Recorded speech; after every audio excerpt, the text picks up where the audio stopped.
Сайн уу мамаг? За би ер нь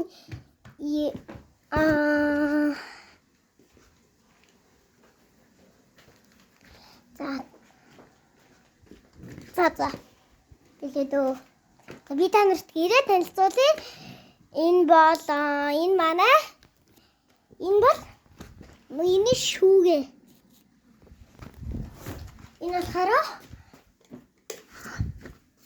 Энэ бол манай 0 байна. Гэт 0-нд ороод ирсэн. Тачана. За ингээд энэ манай томроо. Энд ингээ миний тоглоомод зэрэгцээд намхан байж. За ингээд би та нарт гэрээ танилцуулах байхгүй. Тэгээд ер нь илүү дутуу юм яриад явах вэ? Энэ удаа. Өсвөрийн улсаар 3 удаа шагналтай өндөр медаль авч чадаагүй. За залуучуудаас их сайн орж ирж ирсэн.